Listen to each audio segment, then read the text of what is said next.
Just making yourself comfortable now. And while you're getting comfortable, I just want you to focus your attention on the breath. Noticing the breath in and the breath out.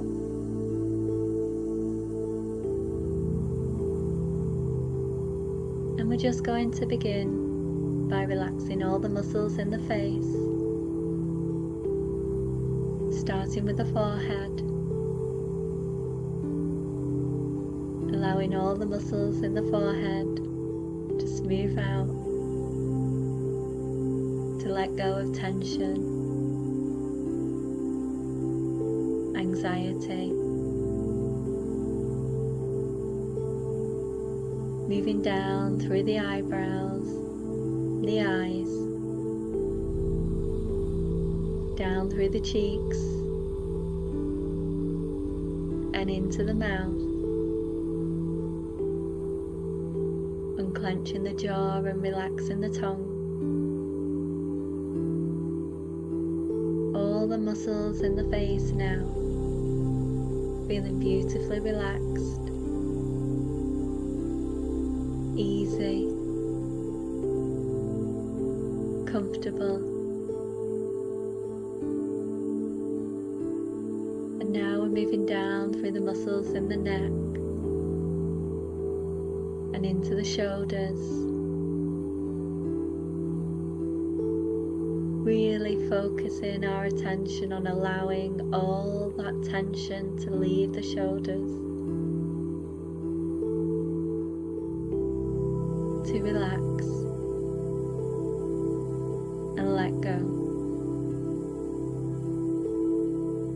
And now moving down through the upper arms and into the forearms, down through the hands, right the way to the tips of the fingers and the tips of the thumbs. Hold the arms now, just feeling beautifully relaxed. Beginning to notice that heaviness of arms as you relax more and more. And bringing your attention back to your breath now. Noticing the breath in and the breath out. And with each breath out, giving your body permission to let go of that tension, to let go of any anxiety, fear, anger, to let go of self-doubt.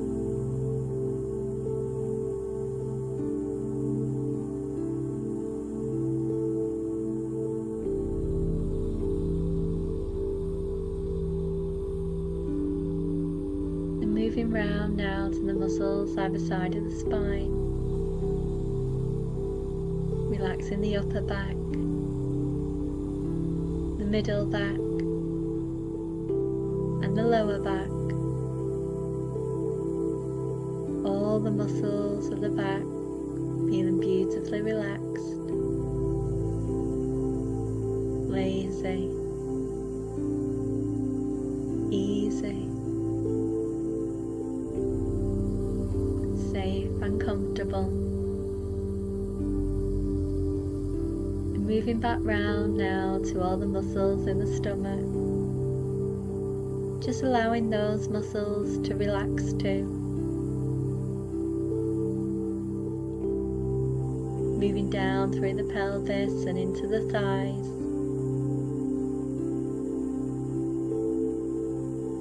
down through the calves, into the feet, right the way to the tips of the toes, just allowing your whole body permission now to feel beautifully relaxed.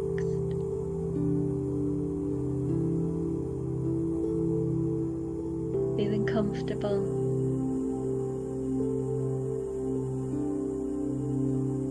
And now I just want you to consider a stone being skipped across the clear, calm surface of a pond.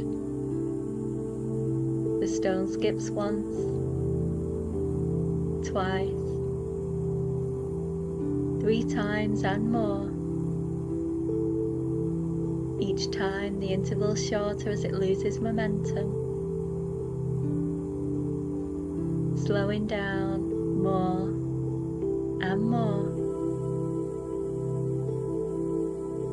as it strikes the surface. The peace and tranquility is disturbed. The water flows in ripples that spread in perfect rings. But then the stone can skip no more. All momentum is lost, and so it slips quietly down beneath the surface, gently floating down past the creatures that live here, drifting down gently, quietly, past the water plants, and nothing is disturbed as it finally comes to rest,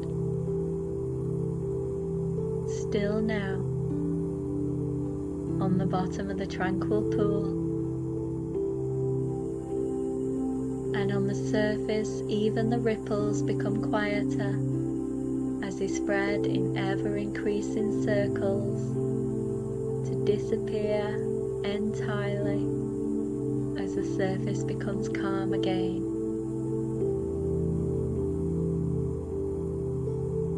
And now you can take the opportunity to quietly reflect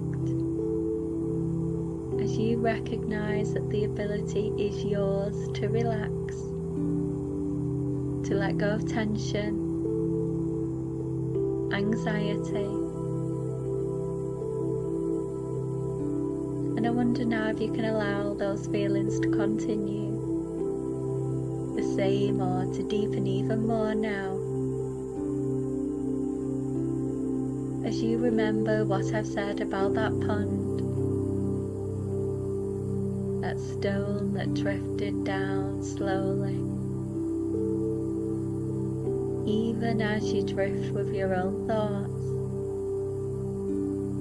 enjoy allowing that pleasant and comfortable experience of heaviness of arms, of legs, to continue there now as I continue to talk to you. Each word that I speak, relaxing you deeper still. And I want to tell you about 3 nomads who were preparing to sleep. It was pitch black in the middle of the desert and getting cold. They had parked their camels, taken what they needed from the saddlebags, pitched their tents, and rolled out their sleeping mats. They were just about to settle down for the night when their attention was attracted to a curious glowing light on the horizon. As they watched, the light brightened. It gained intensity. It gleamed and glowed and glistened, galloping towards them until it filled the whole of the night sky. And they knew,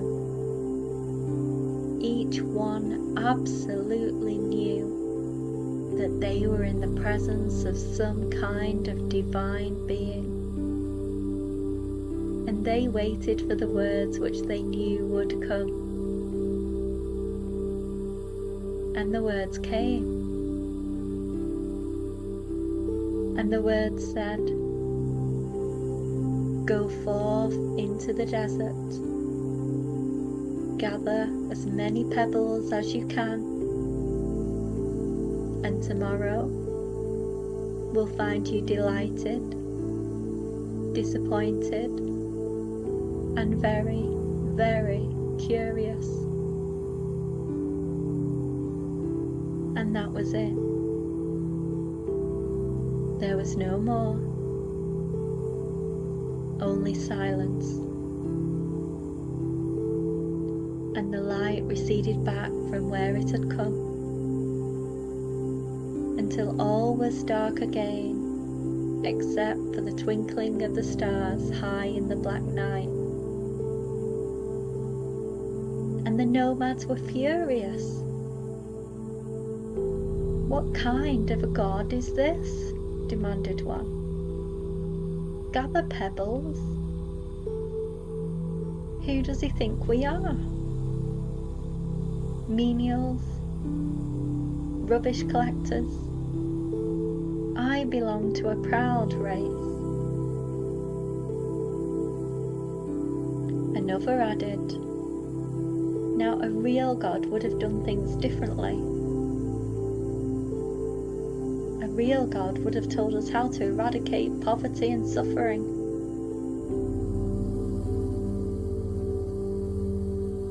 "A real god," said the third, "would have told us how to prevent global warming. But perhaps because of their memory of the purity of the light, or the resonant authority of the voice that spoke the words, the nomads went out into the desert, still grumbling and complaining, and gathered a few pebbles and threw them grudgingly into the depths of their saddlebags. And then they went to bed. The next morning dawned fine. The nomads rolled up their sleeping mats, dismantled their tents, stowed them in their saddlebags, and set off for the next oasis. They rode with the sun arcing high overhead, across steep dunes and through deep rocky canyons. They rode all day until, as the sun sank in the west, they saw its reflection glinting on the lake at the center of the oasis they sought. And they went through the ritual they went through every day. They part the camels, they pitched their tents, they unrolled their sleeping mats, and then one of the nomads went over to look for something in his saddlebag. And as he rummaged around, his hand closed on something small, round and hard. A pebble. And when he pulled it out, and to his amazement discovered it was a diamond, he couldn't believe it. And he searched for and pulled out the others, calling to his companions, and they too found that all their pebbles had become diamonds. And you can imagine how delighted they were, until they realized how few they had collected the previous evening. And you can imagine how disappointed they were. But after a while they got to thinking about the meaning of all of this. These pebbles, which the previous night they had considered so worthless, were now precious. And they began to wonder how many other things in their lives, things that they had previously considered of little or no consequence in the past, might have a value that they hadn't discovered or considered yet. and they began to get more and more curious about discovering meanings under the surface of things, which now they were beginning dimly to comprehend with growing excitement and wonder.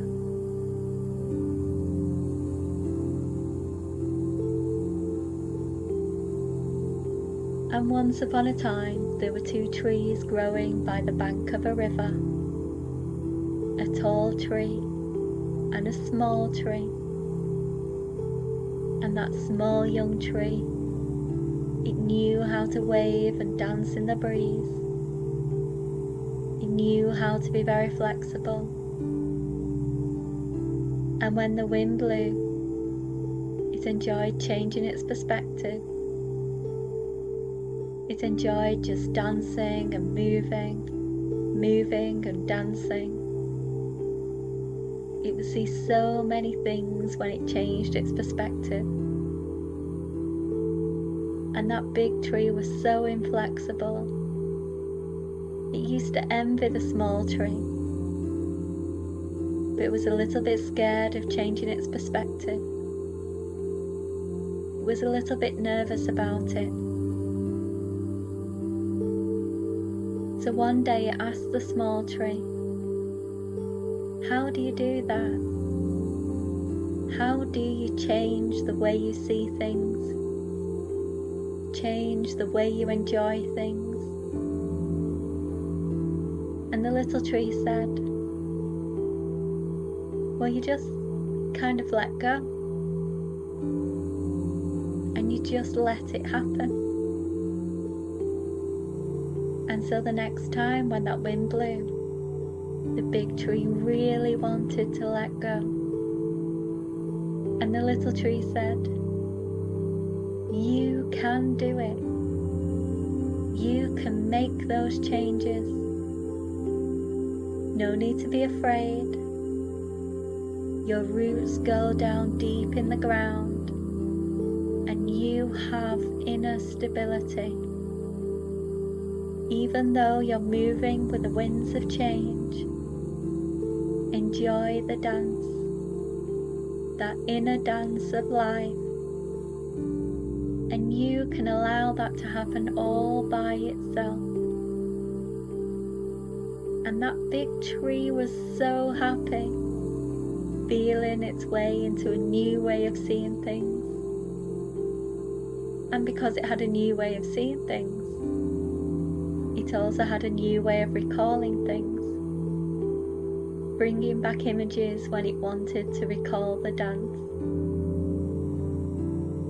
And that big tree also learned, as it got more flexible in its behaviour and its perceptions, that what it thought was the horizon was really only a limitation it was placing on itself.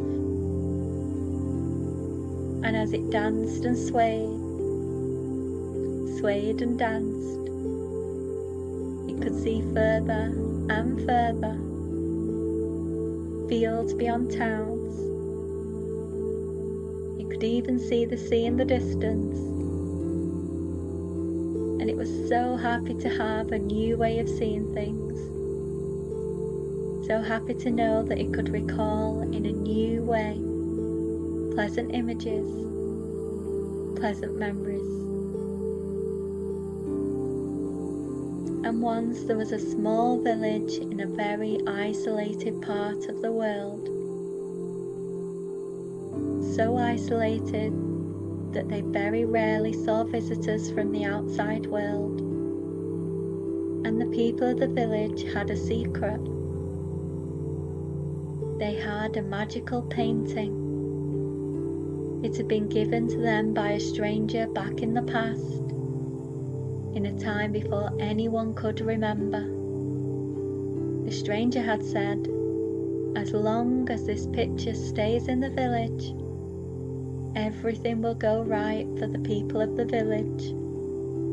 And the people felt safe having this picture. One day another stranger came to the village, and the people, being very hospitable, made the stranger welcome. and they let him stay in the room where the painting was kept. And when they got up in the morning, the stranger had left, and the painting had been taken away. The villagers were desolated. They felt their happiness had gone, and life could never again be the way they had pictured it. They looked out of the window, and the blue sky had turned dark. The trees had stopped blooming. The birds no longer sang, and they felt very sad. Then one of the young women of the village walked over to where the painting had been on the wall, and she started to paint her own picture. She started to paint a beautiful painting of trees and birds, and then some others joined her, and soon all the people were cooperating, making this painting. They all got so absorbed in this painting, and it wasn't until the young woman looked out of the window and said, "Look, everything is changing." And they realised that the sky had become blue again, and the birds were singing again, and the trees were back in bloom.